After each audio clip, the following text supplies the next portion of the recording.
You've entered BOOKSTORM with Kristen Civiletto and me, Chris Storm. This is a podcast devoted to best-selling books that matter, books that make a difference.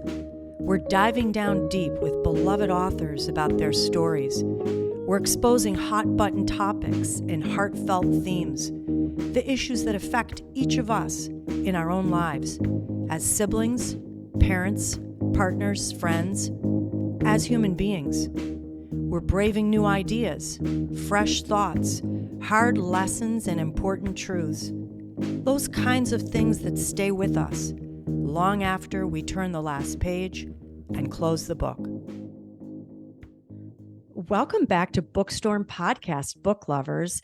Kristen and I have a very special treat for you today. We have an Australian author who has been very well known for her young adult fiction, has a debut novel, adult fiction, that just came out by Zibby Books.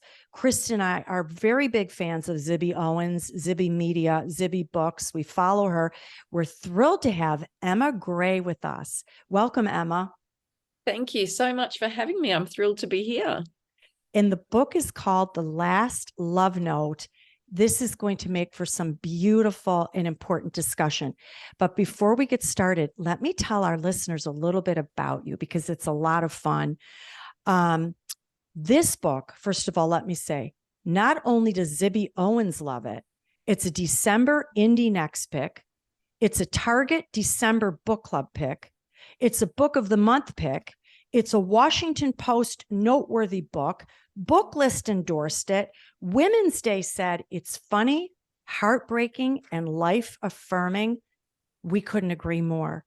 And now I want to say Emma Grey is a novelist. You're also a feature writer, a photographer, a professional speaker, and here's something I'm very curious about, accountability coach. How wonderful is that?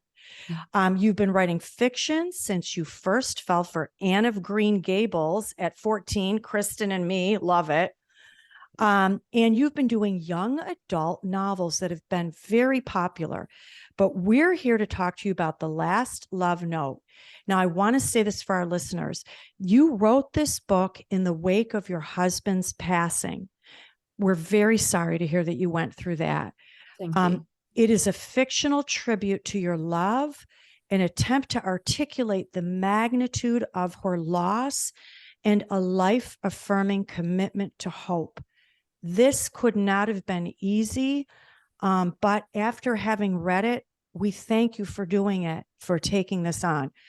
I can see we're going to get a little choked up during this interview, but thank you so much for joining us. Just very honored to have you here.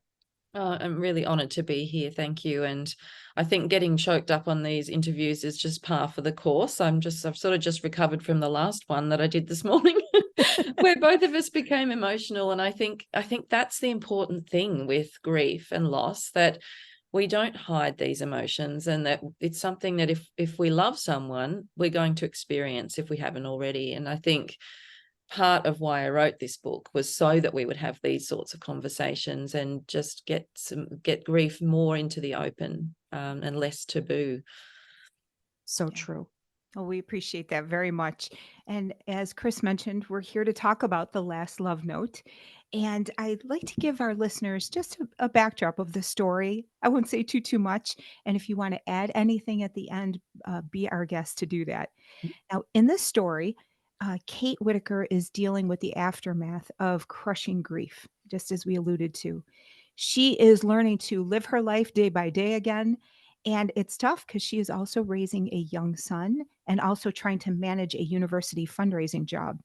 She also has an overbearing mother and a best friend who's very intent on matchmaking her with somebody new, and very tempting. Kate and her boss, Hugh, they have a very close relationship, and they end up stranded in an Australian island. And she finally has a chance to start processing what has happened. Her boss knew her husband, they were friends, and there's a lot potentially that could develop even between the two of them. But it becomes clear that Hugh is hiding a secret. He's trying to respect the privacy of his friend, her late husband, and it's standing almost as an obstacle between them. Now, There are so many beautiful places where this book goes, and one of them potentially is developing even this relationship. This story brings so many beautiful aspects of life together in terms of motherhood, being a daughter, being a friend, and we just adored it. Would you like to add anything to that short description?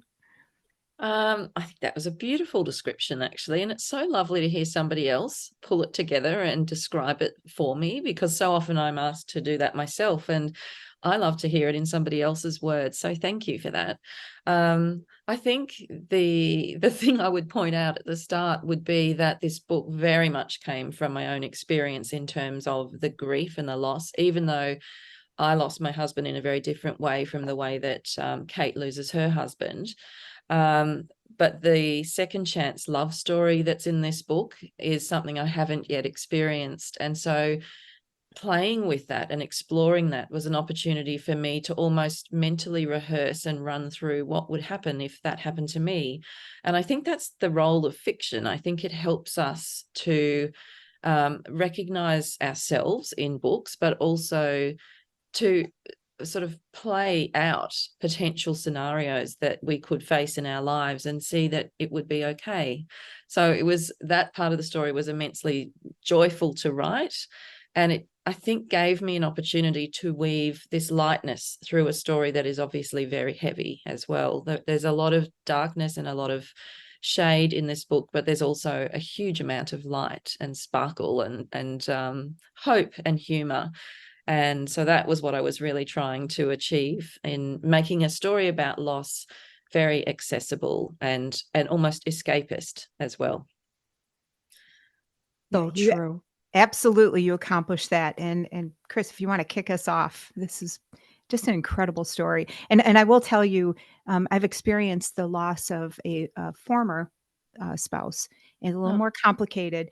So yeah. as I was reading this, I was seeing that light and the beauty and the humor, because Mm. you do pick up and you move forward, and you've got children sometimes that have to move forward with you. So this book hit me on many levels, and I want to thank you for it. Oh, thank you. And Mhm. I'm sorry for that loss as well. Thank you. It's true what you said, because I laughed right out loud and then I cried. And this is not an easy thing to achieve, to take someone through these different emotions. And I think it's because you came through with this story. It was very real. Even before I read the acknowledgments at the end, I had a feeling that you had endured some of this in Mm, real life. Thank you for sharing the story with all of us. You know, I thought as a reader, yes, we expect to lose our grandparents. We mm, expect to lose our parents.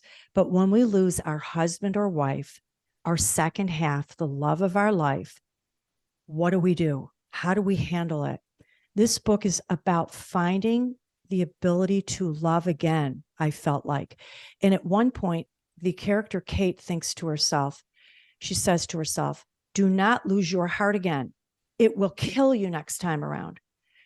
How did people like Kate and any of us in this world, how did her friends and the people around her maybe both push her to move and grow forward, or how maybe did they hold her back? mm. And I know this is a tough question. It is. And I think the role of friends is, we want what's best for our friends, don't we? And often we find it easier to want what's best for our friends than we want for ourselves. And um, Kate has a particular friend, Grace, who is just a beautiful character based, I think, on a conglomeration of several of my wonderful friends. And she is the one that is trying to move Kate forward in her life, not in a way that Kate can't handle, but in a way that allows her to push past some of these really deep fears that she has.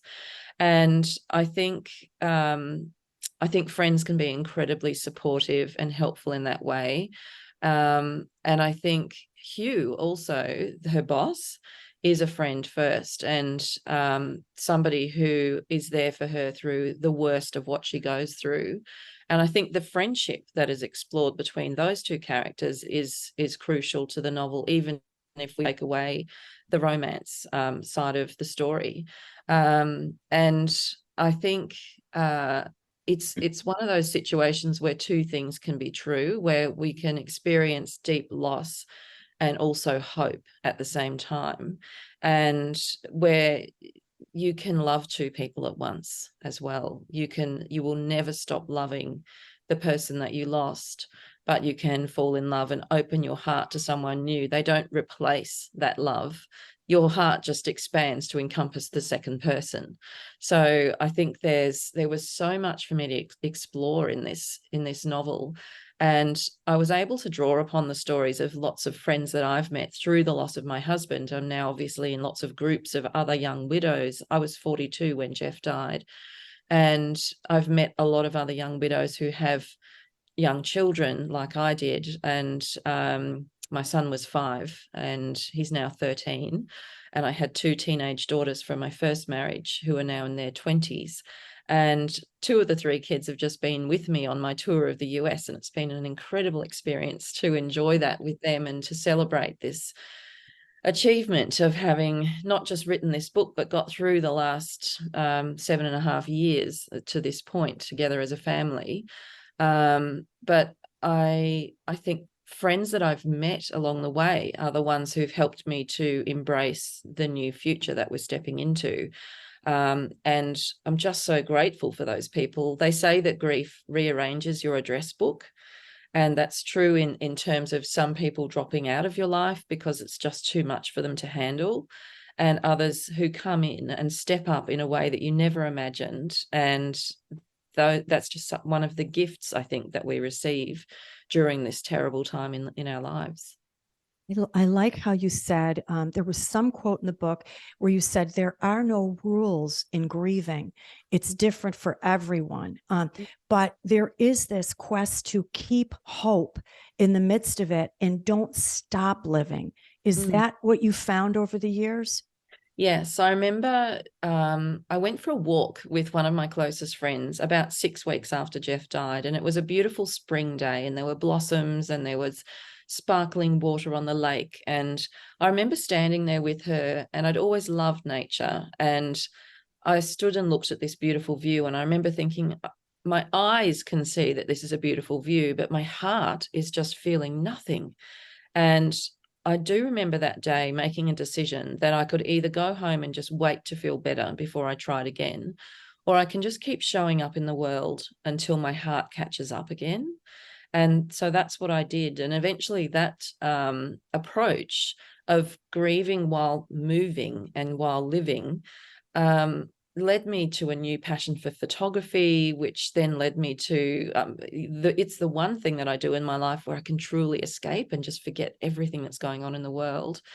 And that's, led me to new friends and experiences and places. And I've taken photos of the Aurora Australis, the Southern Lights, and all kinds of things that would never have happened had I decided that day, well, this isn't working. I'm not feeling anything. I'm just going to retreat from the world. So I think that choice to keep hoping that things will improve and that the grief, which will always be there, is going to become more manageable. It is going to soften over time.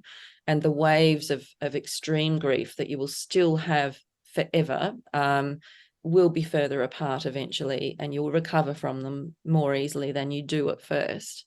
I think that's the hope here. And then for Kate, it was that she would not only find love again, but that she would find a new version of herself. Because as you say, when we lose grandparents and parents, and I lost my mum just this year about 4 months ago, and she was 91 and had dementia, and it was an entirely different experience for me than from losing my husband in my 40s. Both deep grief, but just in entirely different circumstances. And one was just a lot easier to accept because it was the natural order of things. I think these out of order losses of children or parents, children or spouses, are very difficult because it changes everything about how you live and where you live and how you have dinner, what you eat for dinner, what social activities you do, how you parent, there isn't a single element of your life that remains untouched by the loss of a partner. Your entire future has been swept away, the future that you imagined, and you have to then piece by piece put together a picture of a new future. And so I wanted to capture all of that for this character as well, so that she was able to piece together her new future first, as well as contemplate the idea of sharing that future with somebody else. Well, Emma, I think this book is going to help a lot of people. Thank you. Mm-hmm.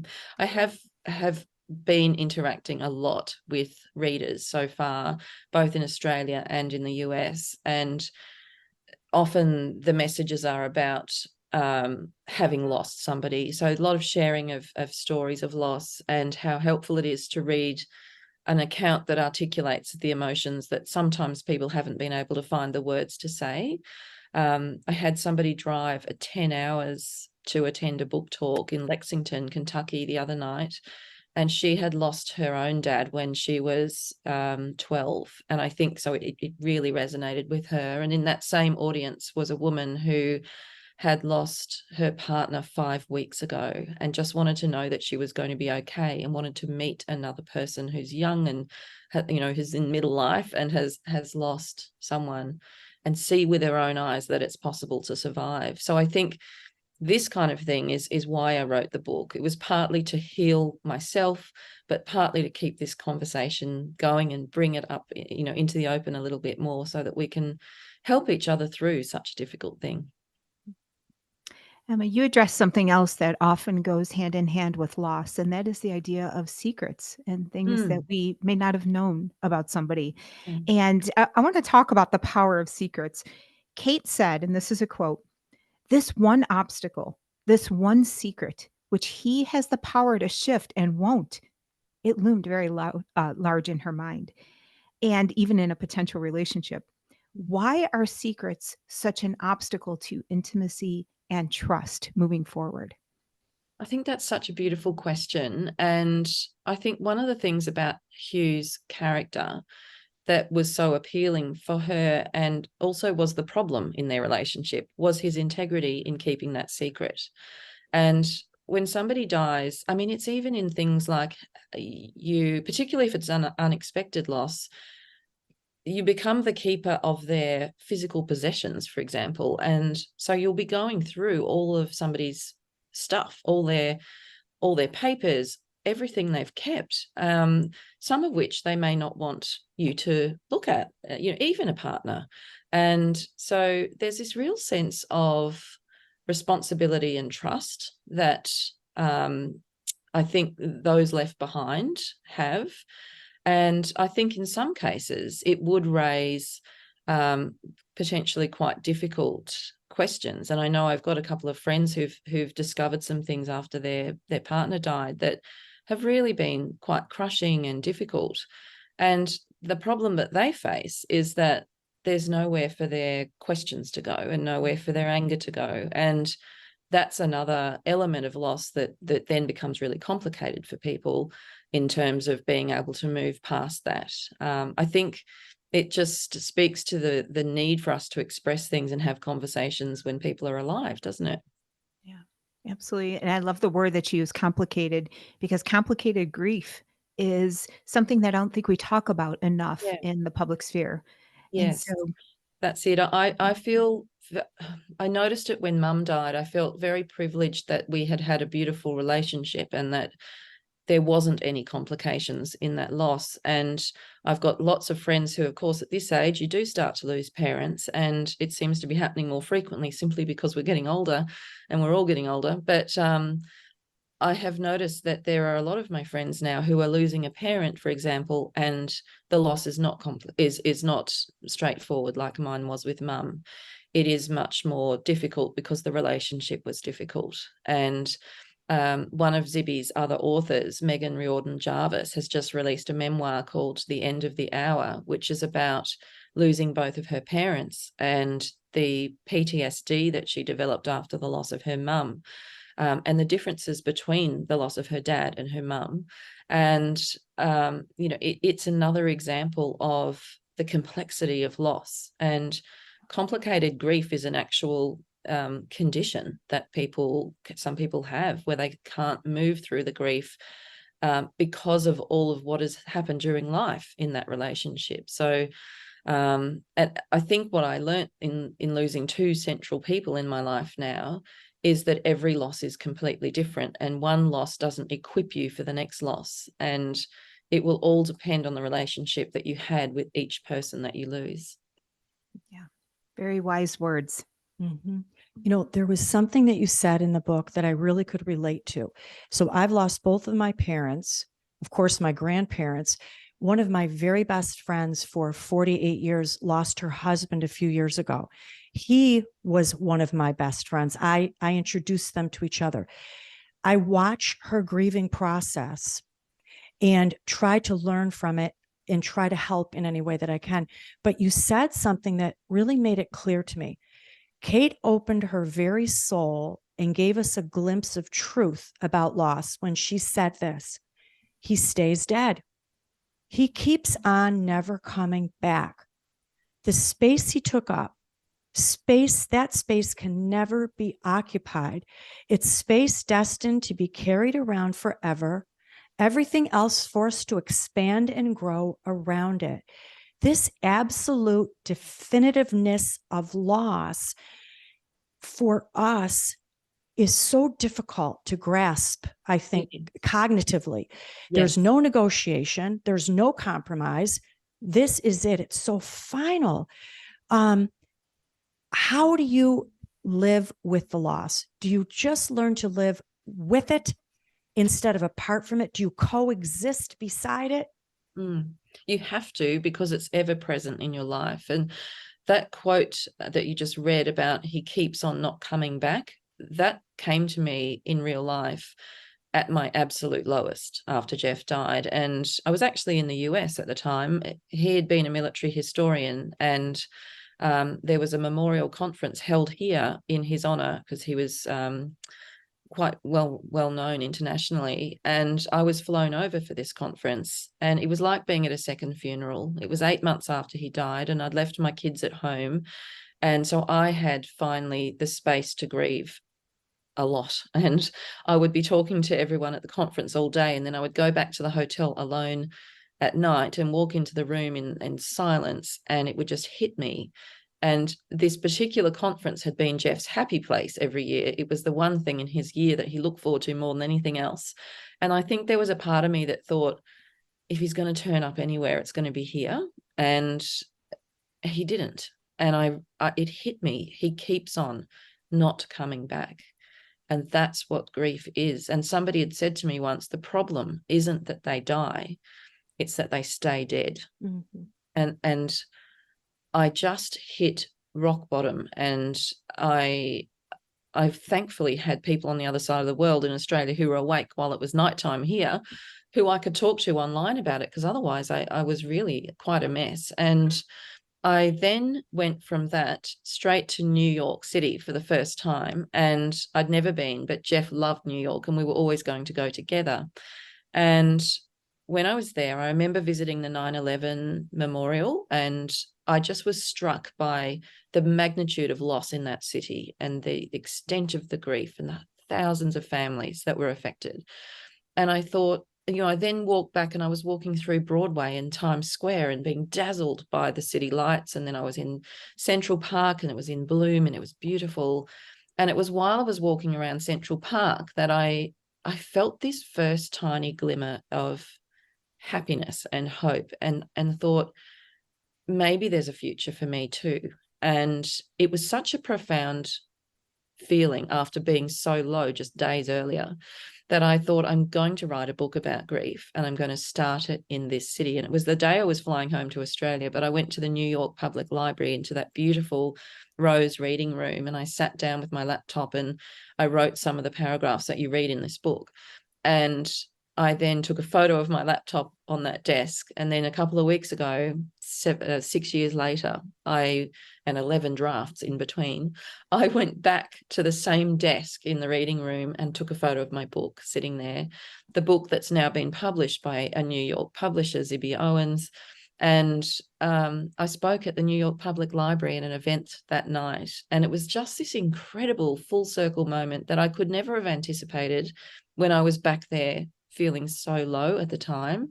And as I walked back out of that library the other day, I remember thinking, not only is there a sense of achievement for having pulled this book together, but there was a real sense of sorrow for the person I was when I was last there, because I was so fragile looking back on it. And I remember thinking at the time I was actually quite strong, but I've come so far, and we've all come so far, because time does help. And so to me, the story, the idea of being here in the US and sharing this with American readers and having people drive 10 hours to come and talk about loss with me is just the most special, unimaginable outcome of Jeff's loss. And I guess it's the legacy of our love. And this book is my last love note to him.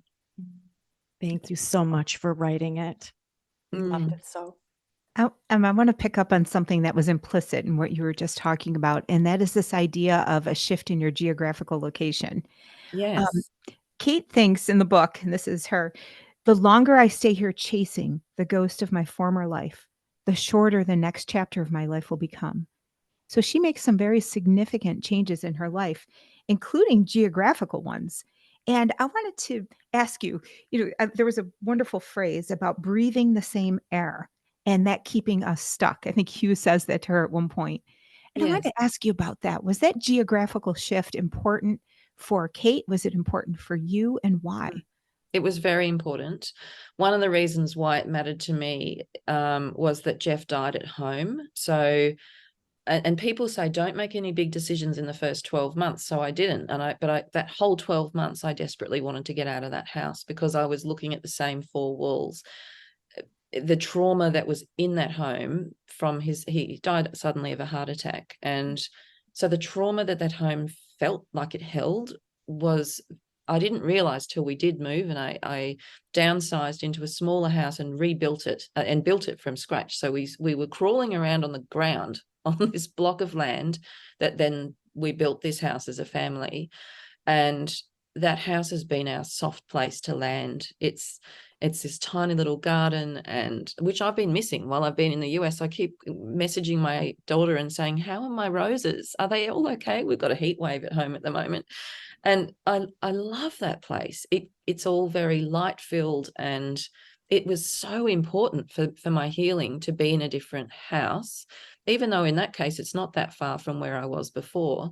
But also I found that going to the beach for me was vital. And at first I just stood on the sand and looked at the waves and cried. And then every time I've been to a beach since, in the whole period of years since he died, I felt like I've been able to measure how far we've come somehow. It's just felt like last time I saw the ocean, that was going on. Now look at what we've done. And it just has been this sort of benchmark along the way. But to breathe that different air, to get into a different climate, to see different sights, and being here in the States has just been so therapeutic. I mean, we all want to move here now. Everywhere we go, we think, oh, we could live here. So we'd love to have houses dotted all over the whole world, but it's a bit beyond our grasp. But it would, it just is so healthy, I think, to do that. And so I say to people when they've lost someone, if you can get out of your house, of your city, and just even have a day trip somewhere, it can be therapeutic. And I do think it's really important, particularly if there's a lot of trauma associated with where you are. Yeah. It also illustrates that idea that it's a unique process for people. It's not, you can't give advice that is a one size fits all. No, exactly. We're so different, and every loss is different.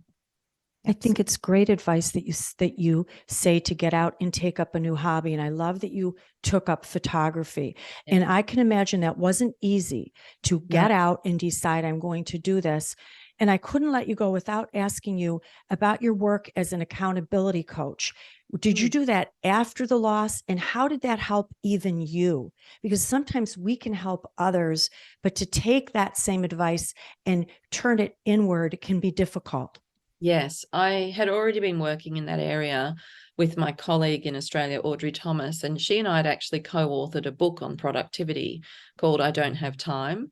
That book was due to the publisher in Australia the week that Jeff died. Obviously, we're given an extension, but because we'd poured a lot of ourselves and our thoughts on mindset and on things like fear of failure and perfectionism and procrastination, all those sorts of things, and talked about the big picture in life, we sat back and we thought, do we still stand by everything we've said in this book about time and how we spend our time now that I'm going through this loss? And we realized it's even more important to us now than it was, that life is short.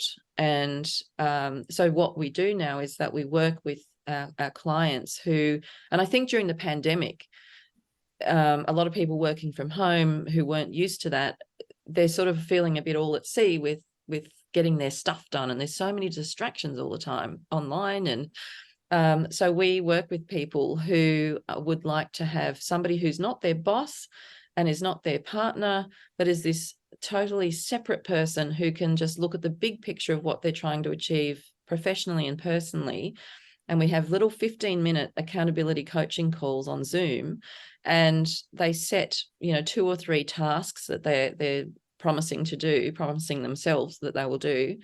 And our rule is that as soon as they've done them, they can book in another session, even if that's in half an hour's time, or it could be in a week's time, whatever it is. And just that little extra bit of accountability seems to really help people. And we've seen them make extraordinary progress in so many different parts of life. It's a really wonderful way to engage with our clients, and we absolutely love that work. Thank you for doing that too. I've heard a lot about that lately, accountability coaching, and it is so important. And I want to say to our listeners, now listen, we're talking about a lot of serious things here. It's going to help you tremendously. There's also a lot of humor and a lot of laughter. And this is so important, the possibility of falling in love again. There was a beautiful love story in this book that almost couldn't be concocted. You showed us how love can come so naturally and unplanned. And we just adored it. Oh, thank you. I can feel your words, and it's given me goosebumps. And I'm just so glad that you and others have been embracing the book in the way that I hoped they would. I always wanted people to feel almost like you do at the end of watching a beautiful rom-com at the movies, where you have gone through every possible emotion and you emerge from the theater and you have to go into the bathroom and put yourself back together before you're fit for humanity. So that was the sort of thing I was aiming for. And, I wanted to lift people up just as much as I took them right into the depth of loss. You definitely did. You did. In fact, I want to add this. Your book is very lyrical, very poetic, and you are as well in conversation. And it's such a cool thing to see that book being an extension of you. It's very genuine, and it feels like you. Oh, thank you. Thanks. It's lovely to hear. I want to say to our listeners, definitely get this book. You are going to treasure it. And in the meantime, you can connect with Emma Gray. She's at emmagray.com. You can find her at Facebook, Instagram, X, which was Twitter, TikTok. And one more thing before you go. You've written some musicals too, some Australian musicals. Yes, this is really... Well, honestly, it was so much fun. I wrote this teenage novel called Unrequited for my daughter, who at the time was 14 and hated reading, but loved Harry Styles, still loves him. And so I thought, I'm just going to write her a little story about a girl and a boy band and just show her that reading can be fun. And then I got totally carried away in this whole process. And then my high school friend, who is a composer in Australia, read the book and said, I'm just absolutely obsessed with this story. Can we write a musical together? And we put this musical on in my daughter's high school the year after Jeff died. And you might say, that's a strange thing to do while you're in the middle of grief. It was actually the thing that saved me that year. It was this jubilant celebration of young kids and theatre kids and a disco ball and glitter cannons and just all of it. It was so much fun. So we're still working on that, and we've got big plans to bring that to a wider audience. But it was a magical experience. Oh, wonderful. It's just been such a joy sitting here and speaking with you today. Thank you so much for everything you're doing.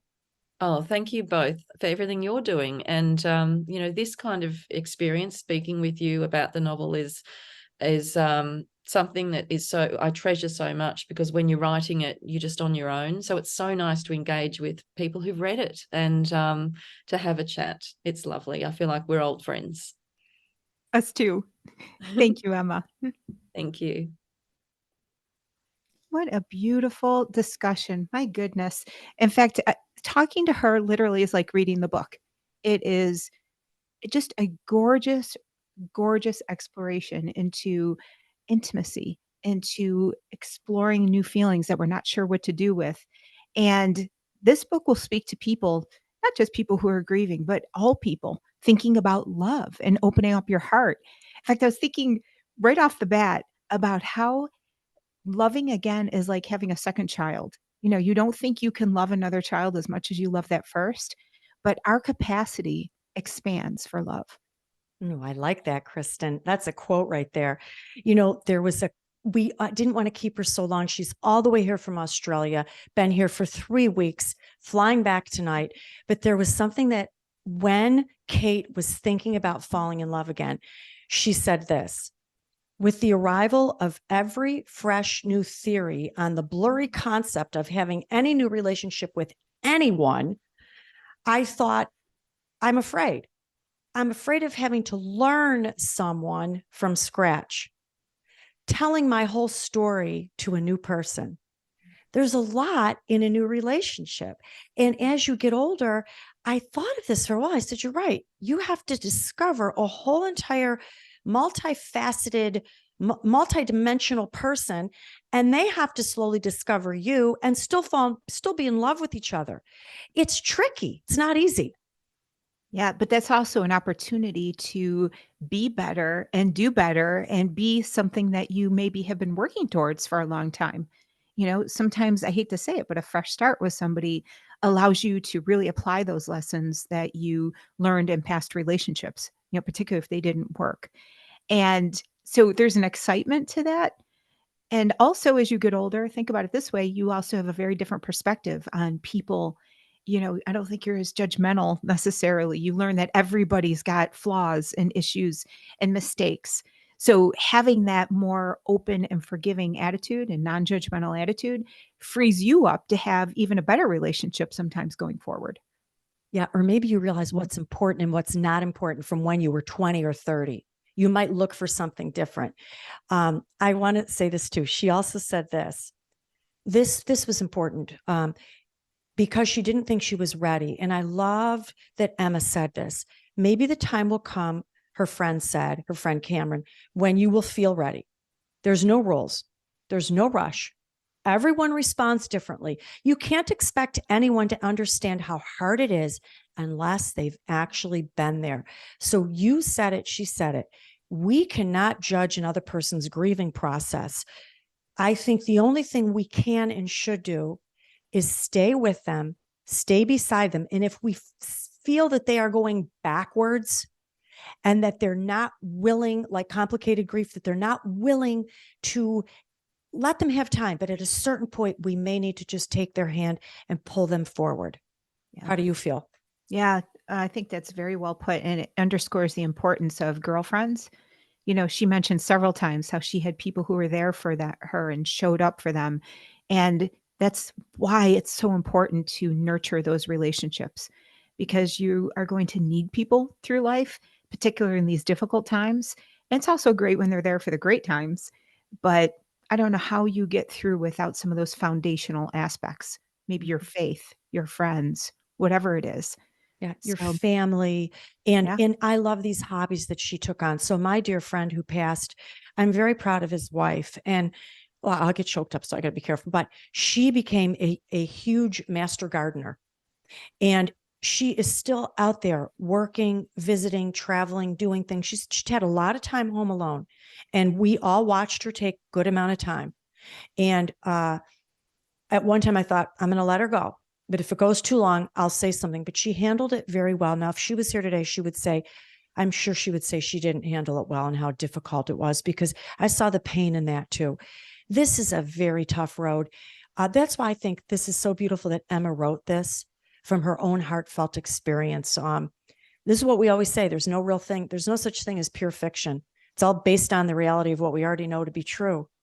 And I just loved it. And that's it. It's been a wonderful interview. We've got great stuff ahead. Oh my goodness. I have so many books here that I'm not going to tell you the title. It'll take too long. But here's some of the authors, the brilliant authors that we have coming. Nick Petrie, Jill Shalvis, Mary Kubica, AJ Hatley, CJ Ray, Joyce Maynard, Michelle Gable, Matthew Blake, Abbott Collar, Susan Mallory, Lisa Unger, Heather Gudenkoff, Liza Palmer. Wow. That's an awesome list. And listeners, thank you so much for spreading our socials. We are very grateful for you. We are in 70 countries, all 50 states, and 1,500 plus cities. We have loyal listeners, which is amazing. It's because you are showing up, you're interested, and you love these deep discussions that we are having with these fantastic authors. So stay on the radar with us. You can visit us at bookstormpodcast.com. You can find us on Instagram, on TikTok, on X. We're on YouTube. We have lots and lots of episodes that you can explore with all of your favorite authors, and you will enjoy it. Until the next time, one of the best ways to brave the storm is to dive down deep with life-changing fiction.